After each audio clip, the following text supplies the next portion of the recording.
My name is Jordan Holloway, and I was 32 years old the night my father slid a white envelope across the dinner table to my brother. Inside that envelope was $60,000 for Kyle's down payment, and when I asked about my own plans, my mother folded her napkin and said, "You can rent somewhere, honey. You've always been fine." She said it the way you would tell a waitress the food was fine. My brother got a house that night. I got a compliment sharp enough to shave with. What I did over the next 18 months, my family never saw coming. And 2 years later, at that same table, on that same tablecloth, they asked me for something that still takes my breath away when I think about it. This channel is where quiet people finally tell the stories their families never wanted to hear. Stories about patience, boundaries, and the moment everything changes. If you have ever been the one who was always fine, this story is for you. Drop a comment below and be sure to subscribe. Now let me take you back to that dining room in Kettering, Ohio, where the whole thing started with pot roast, a white envelope, and a sentence my mother thought was a kindness. You need a little history to understand that envelope. In my family, money moved like water. It flowed downhill, and downhill was always Kyle. He was 4 years older than me, and his whole life came with a rescue package attached. When he totaled his Camaro at 19, my parents replaced it. When he quit college in his junior year, they paid off the loans so it wouldn't follow him around. When his credit card hit 5 figures at 28, my mother cashed a certificate of deposit she'd held since her wedding. Nobody ever sat me down and explained the rule, but I learned it the way you learn a stove is hot. Money in our house went to whoever was drowning. I never drowned. I worked summers at a snow cone stand, put myself through nursing school, and took a job in the pediatric intensive care unit at a hospital in Dayton. Night shift, because it paid a differential. 9 years of it. I held other people's babies through the worst nights of their lives, then drove home at 7 in the morning and clipped coupons. My rent was cheap. My car was a 12-year-old Honda with a rosary hanging off the mirror that I kept because it came with the car. And here is the part nobody at that dinner table knew. By the night of the envelope, I had $48,000 sitting in a savings account I had built $500 at a time since I was 23. I had never mentioned it. In my family, having money you didn't need was like having a porch light on in the daytime. Nobody saw the point of it. They were about to teach me exactly what the point of it was. It was a Sunday in March. Pot roast night. The good tablecloth with the ivy border. Kyle had been talking for 20 minutes about a house on Sycamore Trail. 4 bedrooms, $285,000, granite countertops. He said granite countertops 3 separate times, like it was a spell. He was 36 and between jobs again, consulting, which, as far as I could tell, meant sleeping until 10. Then my dad reached inside his jacket and slid the envelope across the tablecloth. 60,000, he said. Your mother and I have been talking. It's from the retirement account. You can't get a start these days without help. My mother had her hands folded like she was in church. Kyle's eyes went wet, and he hugged them both, and I sat there with my fork in the air doing arithmetic I couldn't stop. $60,000 was 9 years of my night shifts. I waited for the part where they turned to me. I actually waited. Then I heard myself say, quietly, "That's great for Kyle. I've been thinking about houses too, actually. Any help for my down payment someday?" The room got a texture to it. My dad studied his plate, and my mother reached over, patted my hand twice, and said the sentence that built everything that came after. "Oh, honey, you can rent somewhere. You've always been fine." Kyle laughed, not meanly, just easily, the way you laugh when the world agrees with you. Somebody changed the subject to countertops. I ate the rest of my pot roast and said almost nothing, and under the good tablecloth with the ivy border, something in me quietly closed a door and locked it. I drove the 20 minutes back to my apartment above the Suds Bucket laundromat, where the dryers thumped under my floor until 11 every night, and I sat down at my kitchen table with a legal pad. Nobody got a venting phone call that night. A decade of hospitals teaches you a certain sequence. Chart it, fix it, move on. At the top of the pad, I wrote a number, 48,212. Under it, I wrote what I knew, which wasn't much. I knew houses cost money. I knew Dayton was one of the cheapest markets in the country. I knew I was done asking anyone at that table for anything, ever. And the strange thing is that the decision didn't feel hot. It felt like turning off a faucet that had been dripping my whole life. In the morning, I called the credit union I'd banked at since nursing school and asked what a person with my income could borrow. The loan officer was a kind woman named Denise, who chewed gum straight through the call. She ran my numbers and came back with a figure that was about 30,000 less than I had hoped, on account of a nurse's salary being a nurse's salary. I remember standing at my window, watching a man carry a trash bag of laundry across the parking lot, phone warm against my ear. "Is that enough to buy anything worth owning?" I asked. Denise popped her gum. "Depends," she said, "on whether you're picky." I decided right then that the bank's number would be enough, because I would make it enough. I had no idea yet how a person did that, but I knew who would. The answer, it turned out, met on the second Tuesday of every month in a church basement off Wayne Avenue. The Greater Dayton Real Estate Investors Association. Folding chairs, burnt coffee, a laminated sign-in sheet. I found them through the library, where I had checked out every book on rental property they had, all 6, and read them on my breaks between rounds. That first Tuesday, I sat in the back row with my legal pad and understood maybe half of what anyone said. There were flippers in expensive boots, a retired school teacher with 14 units, a young woman from the local business paper who came sometimes to scout stories, and in the corner, an old man in a Carhartt jacket who said almost nothing and got treated like a bishop when he did. Earl Novak, 71 years old, 40 years a landlord, down to his last few buildings and famously unimpressed by everyone. During the break, I introduced myself and told him I wanted to buy a duplex, live in half, rent out the other half. He looked at me the way you look at a parking meter. "Everybody wants to be a landlord," he said, "until a toilet calls them at 2 in the morning." Then he refilled his coffee and walked off. That was the whole conversation. I drove home, oddly happy. He hadn't told me it was a bad idea. He had told me what the price was, which is a different thing entirely, and prices were something I understood. I went back the next month, and every month after. It took Earl 3 meetings to remember my name. By May, I'd learned the term that would quietly reroute my whole life: house hacking. And I had found a listing that smelled, in every sense, like a beginning. Before the beginning, though, I had to survive Kyle's housewarming. 60 people in a 4-bedroom on Sycamore Trail, balloons on the mailbox, my mother giving tours like a docent. "Feel this countertop," she kept saying. "Just feel it." The house was objectively lovely. That's the complicated part nobody warns you about. I didn't hate the house. I hated the arithmetic under it. My Aunt Sharon found me by the veggie tray and asked when I was going to settle down and stop renting, and she asked it gently, with real affection, which somehow made it worse. I said something about the market. She patted my arm. Then my mother clinked a glass and gave a toast, and I want to quote it exactly, because I have never forgotten it. "To family taking care of family. That's what we do." Everyone raised their drinks, including me. I spent the next hour ferrying dirty plates to the kitchen, because at every family event I have ever attended, I somehow end up staffing it. And through the window over Kyle's brand new farmhouse sink, I watched my dad show 3 neighbors the garage. I felt like a woman watching a play about a family that looked exactly like hers. That night, back over the laundromat, I opened my laptop and there it was on the listing site. 11 days on market. A 1924 brick duplex on Wren Street. 1 unit occupied, 1 vacant, needs TLC, which is realtor for "bring a flashlight." $148,500. I looked at the photos until 2 in the morning. The sagging porch, the twin front doors, the good bones under the bad paint. Family takes care of family, my mother had said. I decided to become my own.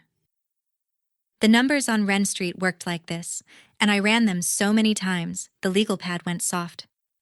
Purchase price $148,500.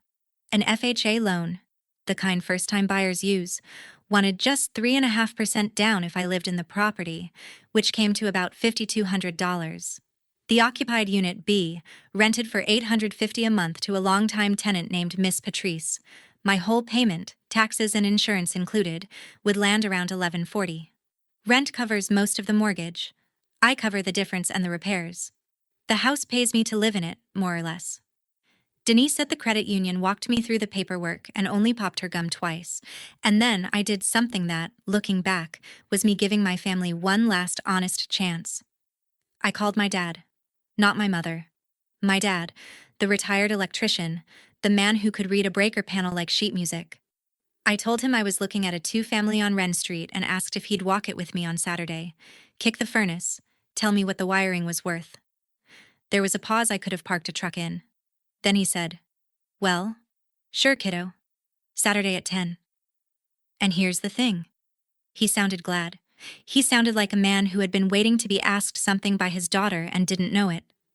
I hung up and stood in my kitchen grinning like an idiot at a dish towel. For about 4 days, I let myself imagine it. My dad and me in a basement, him pointing his flashlight at the good bones, nodding slow. Saturday came with rain.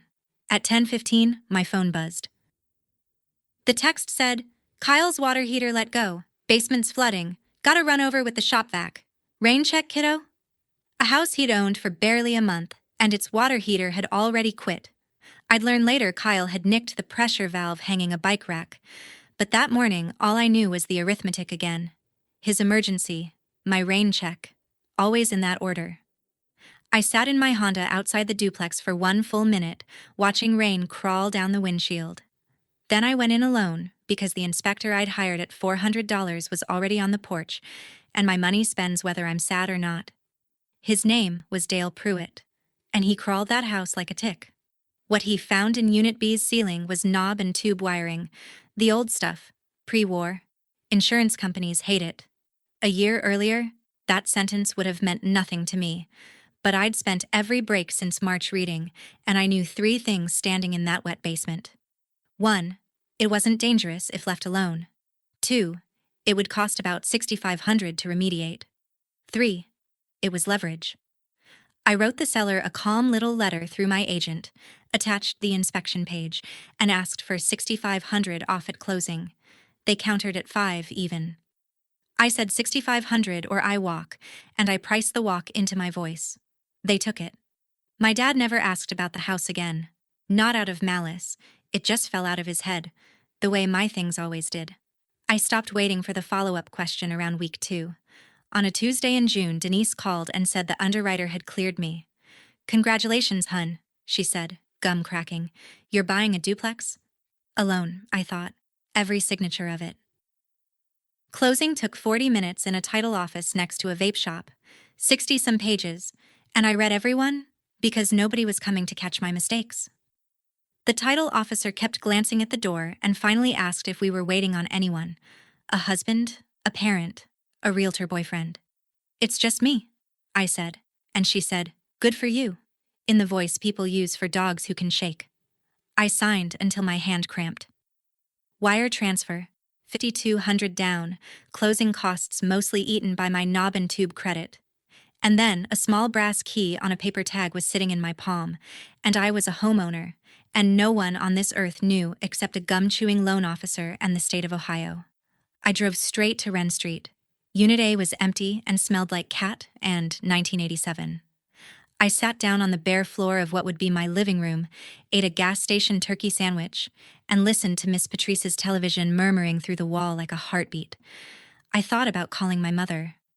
I truly did consider it, sitting there cross-legged on someone's old carpet with my keys. And then I played the call forward the way you learned to in my family. The pause, well, that seems risky, honey. The pivot, within 90 seconds, to how Kyle was doing with his new gutters. My news would be borrowed against, or worried over, or worst of all, waved off. So I finished my sandwich and told the empty room instead. "It's ours," I said out loud, to the water stains. That was the first key. My family had no idea it existed. They wouldn't have believed the next 3, either. Earl Novak turned out to be a prophet. 19 days after closing at 2:14 in the morning, my phone rang and it was Miss Patrice, apologetic and dignified, reporting that the toilet in Unit B was having opinions. I had just come off shift. I stood in her bathroom in my scrubs at 3 a.m. with a flange wrench I'd bought that week, a phone propped on the sink playing a repair video at half speed, and I fixed it. Took me 2 hours and 1 skinned knuckle. Miss Patrice made me instant coffee and told me the last landlord would have taken a month. That was my education that first summer. I patched plaster after night shifts. I learned that paint is cheap and caulk is a love language. I mowed my own lawn with a push mower from an estate sale, waving at neighbors who slowly stopped watching me like a rerun and started bringing zucchini. And the numbers. The numbers did exactly what the legal pad promised. Mortgage, $1140. Miss Patrice's rent, $850. My personal cost of housing that first full month came to $290, less than half what the laundromat apartment had run me, and I owned the roof over both our heads. Every dollar the house didn't eat went back into the savings account, along with every overtime shift the hospital would give me, and they'd give a night nurse plenty. I kept going to Sunday dinner in Kettering, 20 minutes east, and I kept my mouth shut. My mother would ask if I was still in that little apartment, and I would say I'd moved to a place on Wren Street, and she would say, "That's nice, honey," and refill Kyle's tea. Which suited me fine. Right up until the Sunday it didn't. It was late September, and I decided to test the water. Not confess, just test. Scientists call it a trial balloon. Night nurses call it checking whether the family wants the truth or the comfortable chart. My mother had spent the appetizer asking me to help Kyle set up a little budget, since you're so good with money and he's got property taxes now. Read that twice, if you want to understand my family. I was good with money the way a mule is good with weight. A talent for carrying, never for owning. So between the salad and the roast, I said as evenly as I could, "Actually, I've been looking at property myself. Rentals. I've been studying it for a while." And my mother laughed. Not cruelly. That's what I need you to understand. None of it was ever cruel. Cruelty you can at least stand up and fight. She laughed the way you laugh at a child who says she's going to be an astronaut, a soft little puff of air, and said, "On a nurse's salary? Honey, the taxes alone. Dennis, tell her about Ted's rental, the one with the raccoons." My dad dutifully told the raccoon story. Kyle talked about crown molding. The balloon drifted off, unnoticed, over a table of people I loved, and I sat there and made a decision I'd keep for the next year and a half. They had answered my question, and I would not ask it again. Let me pause here, friend to friend. If you've ever tested the water with your own family and watched them laugh before you even finished the sentence, you know exactly why I went quiet. Stay with me, because this gets so much bigger than one duplex. And if you're new here, subscribe. You'll want to see their faces later. In October, I did something at the REIA meeting I'd been working up to for months. I showed Earl Novak my numbers, actual printed spreadsheets, purchase price, rent roll, repair log, 4 months of it, held out to him at the coffee table like homework. He grunted, sat down, and read every line while the flippers in expensive boots orbited elsewhere. Twice he took out a pencil. He crossed out my repair reserve and wrote a bigger one. "Furnace is from '09, he said. "You're budgeting like it's immortal. It's not." Then he tapped the bottom line and looked at me. Actually looked, for the first time since April. "You live in the ugly unit," he said. "I do," I said. "You fix your own toilets." I had a video. Something happened in his face that on a different man might have been a smile. From then on, I had a standing seat next to the Carhartt jacket and a running seminar nobody else seemed to want. Capital expenditure, vacancy math, why you never fall in love with a property that can't pay its own way. Only once did he tell me anything personal. I'd asked carefully if his kids were in the business, and Earl looked at his coffee for a while. "I gave my son everything," he said. "First truck, first house, bailed out his restaurant twice. He's 51 now. Doesn't return my calls, and I still can't tell you what he's good at." He turned his cup a quarter turn. "Help that never asks you to grow isn't help. I learned that $200,000 too late." Then he stood, said he was packing something up this winter, whatever that meant, and left me sitting there with a sentence I'd end up carrying like a key. Property number 2 found me in October, an estate sale on Marigold Street, a little 2-bedroom the heirs in Florida wanted gone before the holidays. $85,000 as is, tenants of the deceased long moved out. As is meant carpet with a biography and a kitchen last updated when Nixon was president, but Dale Pruitt crawled it and found the skeleton sound. This time the loan was conventional. Investment property, 20% down, $17,000. And the rehab budget was 15 more, most of which I saved by doing demolition myself. If you have never spent your day off tearing out 1974 shag carpet with a utility knife and a respirator, I recommend it over therapy. It's cheaper, and you get a floor at the end. It was during that stretch, buying my third utility knife at the Home Depot on Miamisburg Centerville Road, that I ran into my brother, Kyle, in the seasonal aisle, loading a $600 pizza oven onto a cart. He was delighted to see me. Kyle was always genuinely delighted to see people. It's his best feature. And he talked for 10 minutes straight. The oven was for entertaining. And entertaining mattered because he was getting into real estate, he said. Him and his buddy Deke were going to flip a house. He was thinking about a home equity line to fund his share. There were courses you could take, apparently. He said the word passive income twice. He paid for the pizza oven with a card he pulled from the back of his wallet, and I caught the name on it, Carol Holloway. He never once asked what I was doing there, standing in my demolition clothes, drywall dust in my eyebrows, holding a utility knife. I watched him wheel the oven out to his truck and thought, he's going to get hurt. I found the key rack in the Marigold cellar the second week of November, in a box of jelly jars under the stairs. Oak, about the length of my forearm, with 4 brass hooks and somebody's wood-burned roses from 50 years ago. Most of the estate's leavings went to the curb, but I stood there in the cellar light holding this thing longer than I can explain. That night I sanded it on my kitchen table at Wren Street, rubbed it with butcher block oil, and screwed it to the wall beside the back door, dead level, because if you're going to make yourself a promise, you should at least use a level. On the first brass hook I hung the Wren Street key. On the second, the Marigold key, shiny from the hardware store that cut it. And then there were the other 2 hooks. And I want to be honest with you about what happened, because this is the part I've never told anyone. I stood in my kitchen looking at those 2 empty hooks, and I heard my mother's voice, clear as the dryers used to be under my old floor. You've always been fine. That sentence had been handed to me my whole life like a napkin, something to keep my lap clean while everyone else got served. Fine. Standing there smelling of butcher block oil, I decided to take the word all the way literally. If fine was my inheritance, I would compound it.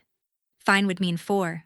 4 hooks, 4 keys, and not $1 of anyone's envelope, and I gave myself a deadline out loud in the empty kitchen, which is the only witness I trusted. 1 year for the other 2.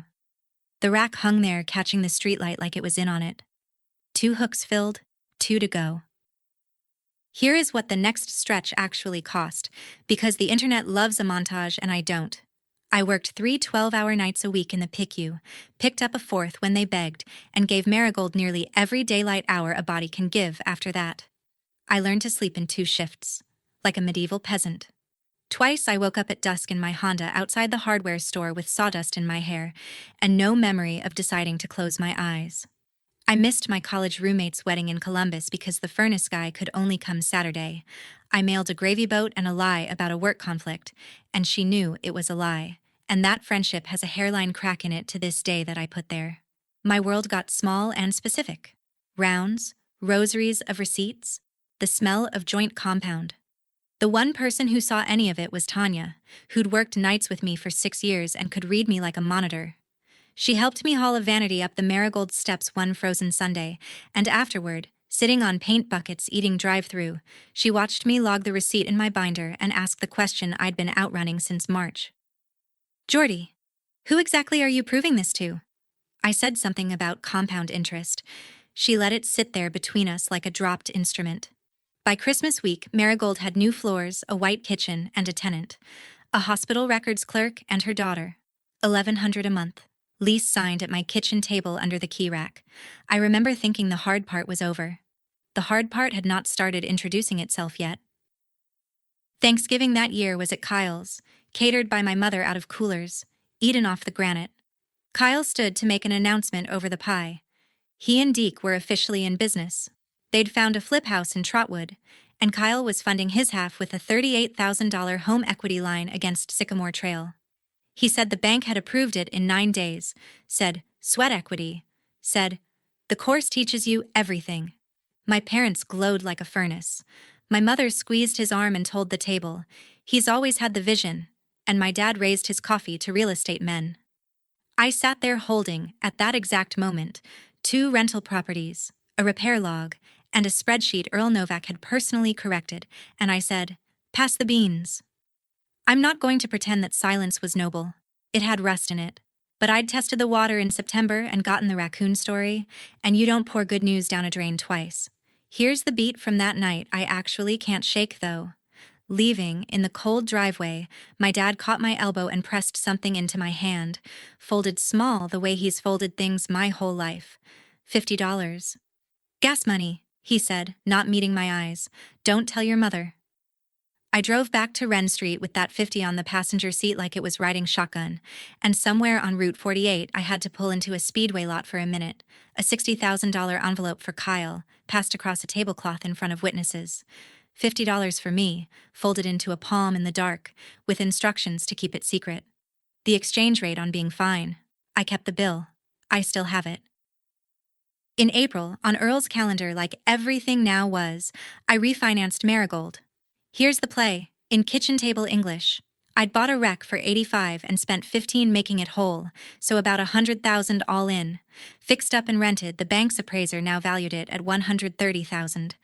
The bank would lend me 75% of that new value, 97.5, which paid off the old $68,000 loan and handed me back roughly 25,000 in cash, tax-free, because borrowed money isn't income. My own down payment, most of my rehab money, back in my hands, while the records clerk's rent covered the new payment with room to spare. Investors call it recycling capital. I called it the second wind. Earl checked my math and found one error, in the bank's favor, which annoyed him more than if it had been in mine. In May, I put that recycled money down on property number 3, a brick bungalow on Cedar Avenue, 92,000, one street over from a hospital shuttle stop, which meant it would never want for tenants. 20% down, 18.4. A traveling respiratory therapist signed at $9.95 a month before the paint cured.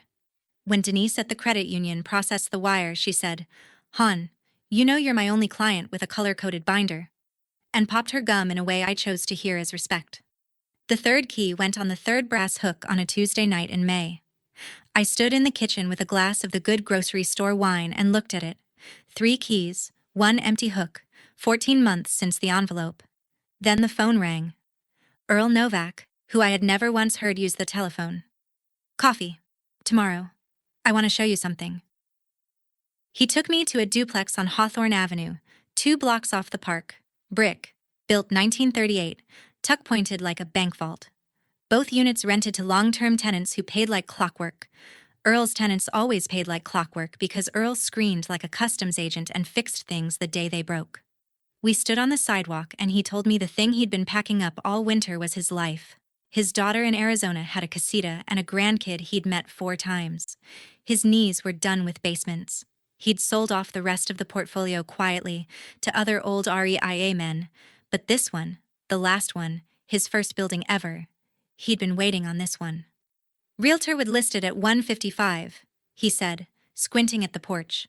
"I'll carry it for you at 138. 10% down, 6.5%, 20-year note, no bank, no circus, 13.8 and it's yours." I did the math 3 times standing on that sidewalk with my heart going like a code alarm. The rents were 8.25 and 8.75. The note payment would leave real margin. The down payment would just about empty me again, which by now was starting to feel like a family tradition of one. "Why me?" I asked, because in my family gifts had card readers attached, and I'd learned to check. Earl looked genuinely offended. "It's not a gift, it's a note. You'll pay me every month like anybody," he said. Then, grudging, quieter. "Because you fix your own toilets." But there was a condition, and his voice went flat and official when he gave it. "Bring me your books first, all of them. Every property, every month. If they're clean, we talk. If they're stories, we don't." I spread my whole financial life across Earl Novak's kitchen table on a Sunday afternoon. 3 binders, bank statements, leases, the repair log with the skinned knuckle stains, tax returns, the legal pad from the night of the envelope, which I included for reasons I didn't examine too closely. He read for 2 hours and 11 minutes. He drank 1 glass of buttermilk, which I will never understand about that generation. Twice he grunted out of the vacancy reserve, which I'd learned to pad like a crash cart. When he got to the legal pad, that first page, the 48,000 and a list of things I didn't know yet, he stopped the longest, tapped it once with his big flat thumbnail. Didn't ask. Then he closed the last binder, straightened the stack like a deck of cards, and said, Tuesday, my attorney's office. Bring the 13-8. That December, 18 months almost to the day after I signed for Wren Street, I closed on the Hawthorne duplex at a lawyer's desk with Earl in his funeral and weddings blazer, and afterward in the parking lot, he shook my hand with both of his, which from Earl was a ticker tape parade. In January, he moved to Arizona. The fourth key went up on the fourth brass hook that night, and the rack was full, and I'm going to tell you the truth about what that felt like, because I promised myself I would. I sat down on my kitchen floor and cried for about 30 seconds, hard, ugly, out of nowhere, and then it passed like weather and I made tea. 4 properties, 6 doors, 18 months. Not one soul at the Kettering table knew any of it existed. And then, in February, my phone lit up with a number I didn't know, and a voice said she was Renee Vasquez from the Dayton Business Courier, and she'd been hearing about me at REIA for a year, and could she buy me a coffee? Because she thought I was a story. I told Renee Vasquez I'd think about it, and then I thought about almost nothing else for 3 days. Understand what she was asking? Newsprint is permanent in a way the internet only pretends to be. It gets clipped, mailed, laminated, taped to refrigerators in Kettering.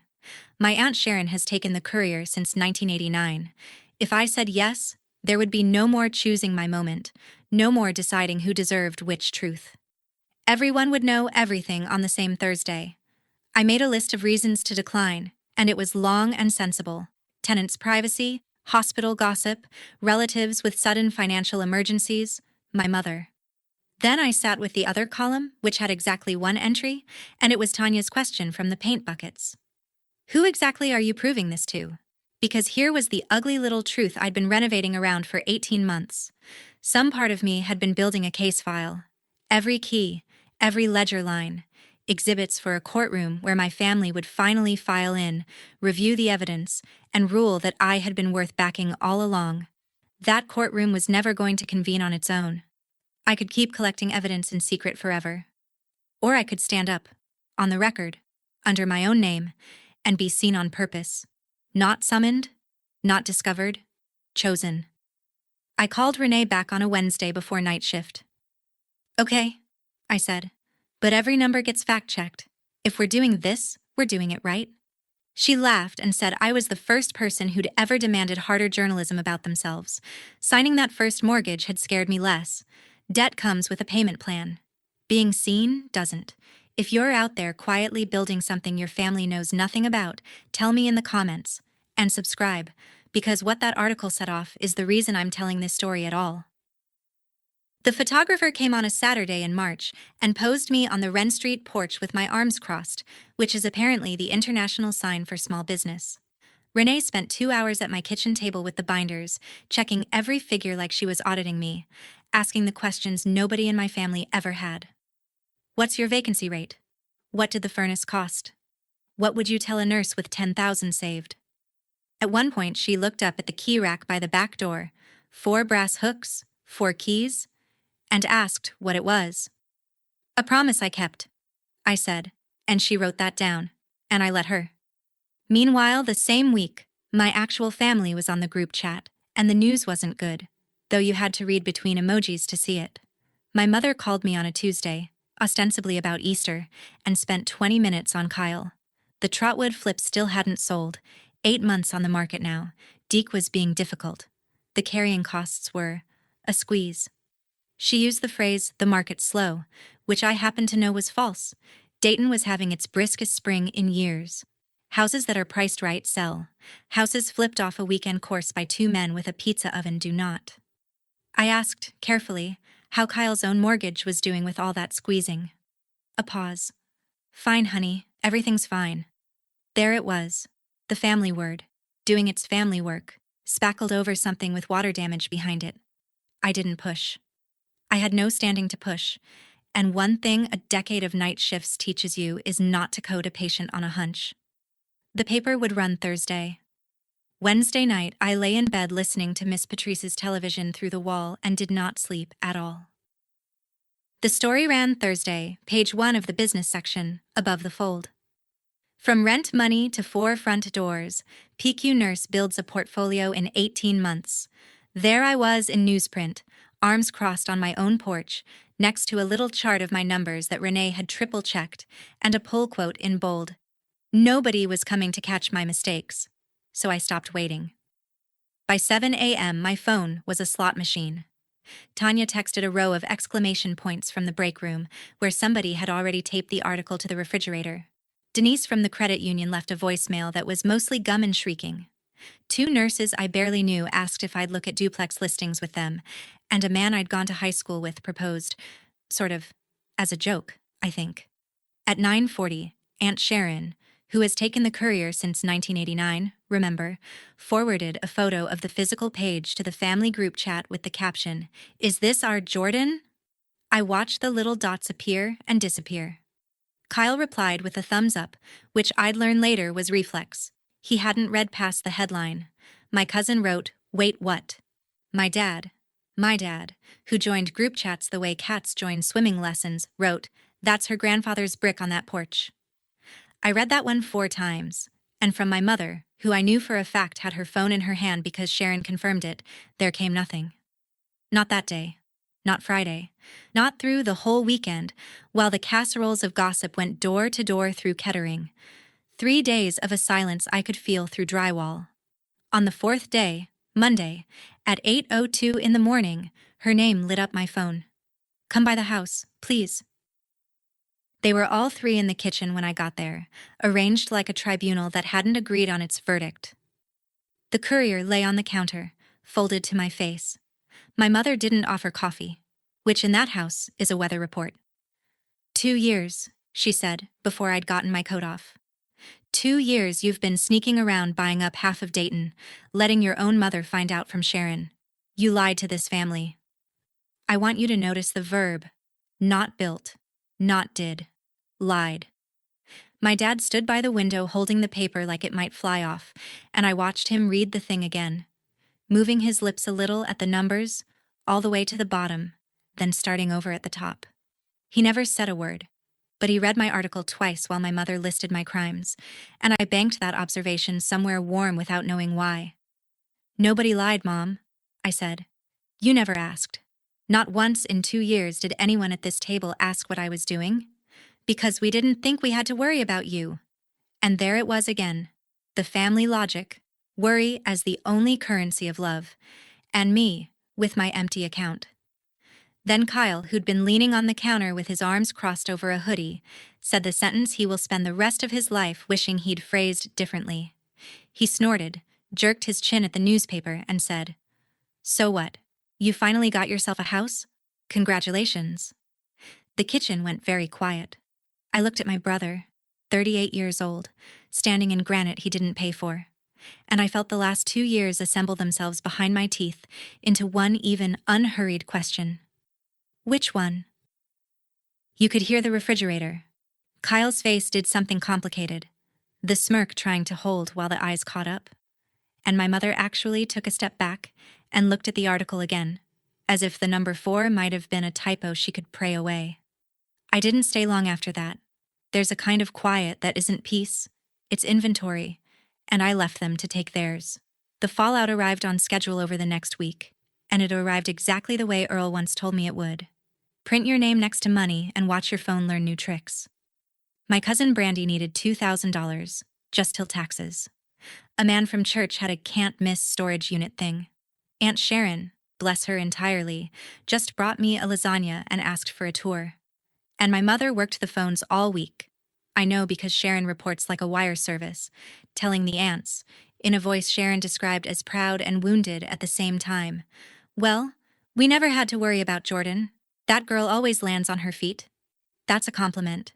There it is, if you want the whole ledger of my childhood in one sentence. Even my secret was rebranded as their peace of mind. But Thursday evening, while I was scraping paint off the Wren Street porch rail, my dad's truck pulled up. He didn't come in. He stood at the bottom of the steps with his cap in his hands, looked at the brickwork for a while, and said, "Your grandfather laid brick on half this street, you know. Rewired most of it, too." He touched the porch post once, like checking a pulse. "You've got his hands." Then he got back in the truck. He was gone before I trusted my voice. Kyle came to Wren Street on a Sunday evening, alone, which had never once happened in the history of us. I watched my brother climb my porch steps like they were a witness stand, and when I let him in, he stood in my little kitchen turning his cap in his hands. Our father's gesture, it turns out, is hereditary. And looked at the 4 keys on the 4 brass hooks for a long time. "That's them, huh?" he said. Then it all came out of him, sitting at my table, in no particular order, like a pocket emptied. He'd lost the job in November, the real one, the logistics job he'd finally landed that first fall. The consulting had been fiction for years. The Trotwood flip was dead weight. Deke had stopped answering. The thing had eaten the whole $38,000 home equity line and was listed below what they owed. He was 2 payments behind on Sycamore Trail. 2.5, technically, he said, and I watched him learn in real time that halves count. Mom and Dad knew some of it, not the number. He hadn't been able to say the number out loud in that kitchen with the granite. "I keep waiting to feel like a guy who owns a house," my brother said to the table. "It's never once felt like mine. It felt like theirs. And I was house-sitting. And I even screwed that up." He rubbed his face. "I don't know how you did any of this. I had a $60,000 head start and I'm the one drowning."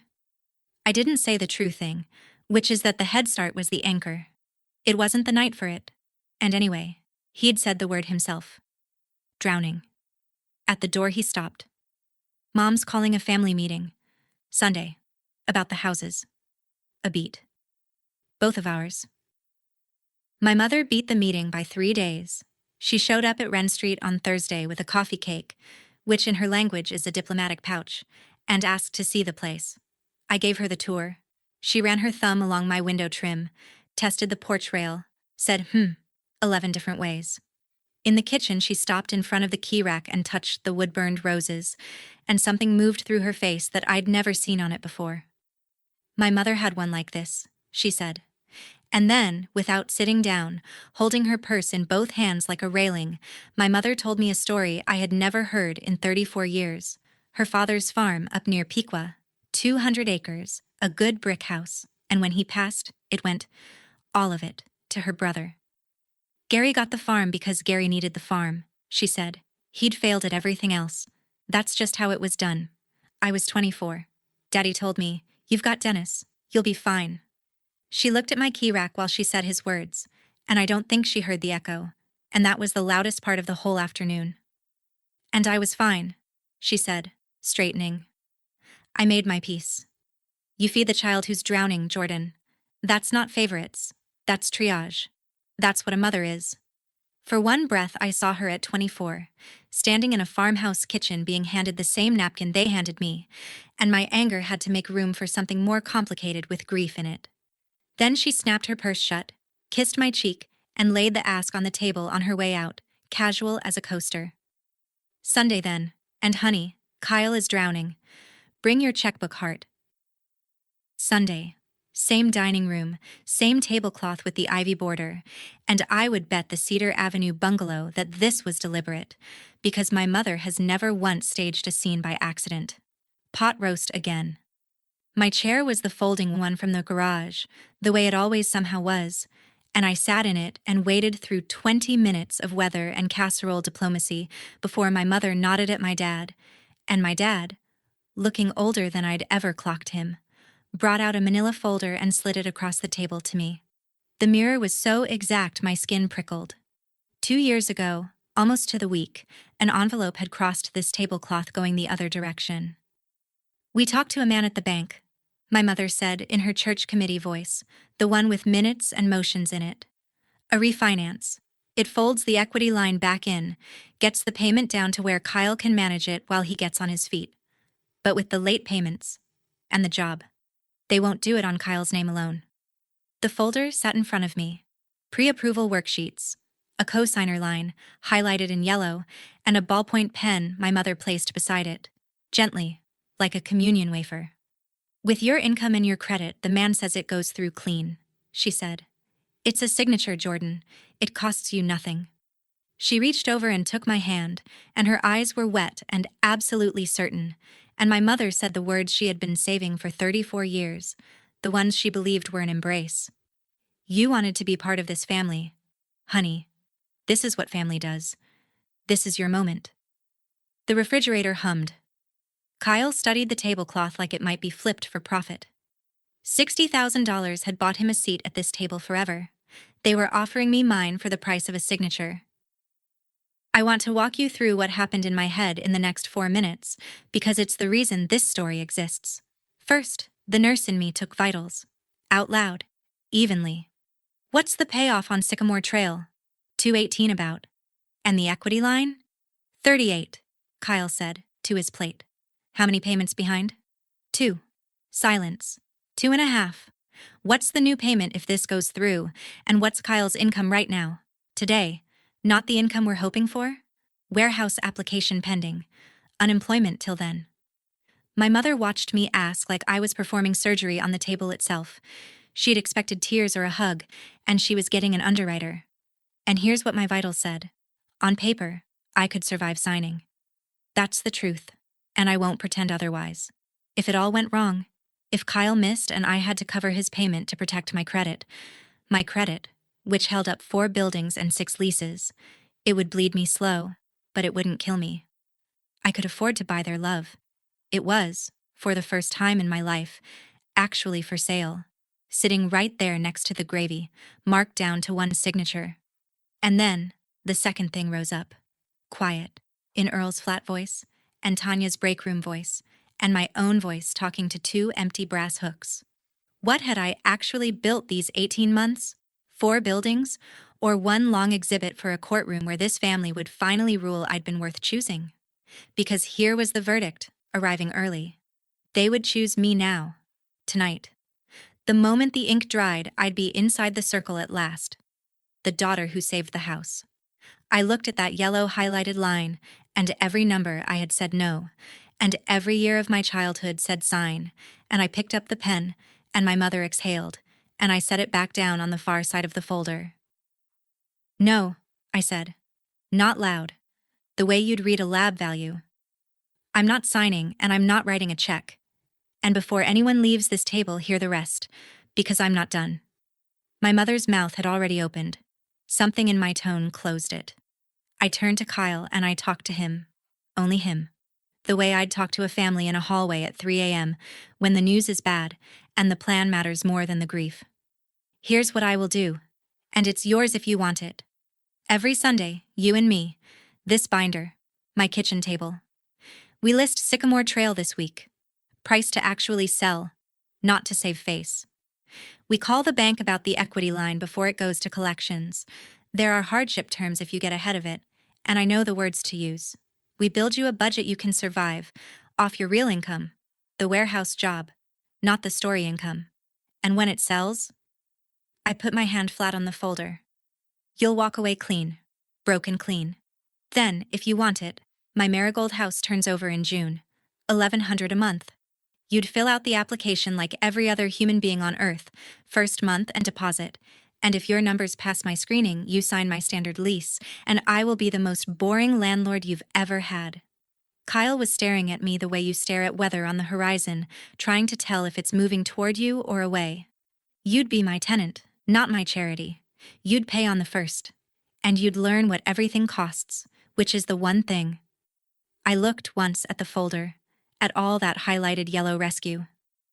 The one thing nobody in this family ever let you find out. Somebody told me once, help that never asks you to grow isn't help. I'm offering the kind that asks you to grow. My mother stood up so fast her chair barked on the floor. Elise? Her voice had lost the committee in it. This was another register, higher, cracked at the edges, one I'd only ever heard through walls. He's your brother, not an applicant. Your whole life we fed you, clothed you, raised you, and the first time, this family asks you for one thing, one signature. You sit at my table and you offer him paperwork? She had the folder in her hand now, shaking it. A pre-approval sheet slid loose and seesawed to the floor. "You've got 4 houses, Jordan. 4. And your own brother is drowning, and you, after everything." And there, my mother ran out, right at the edge of the thing she'd never once had to say out loud in her life, because until that moment the ledger had always simply been obeyed. I stood up too. Not fast. I picked up the fallen sheet, squared it, set it on the table. "You're right, Mom. I do have 4 houses."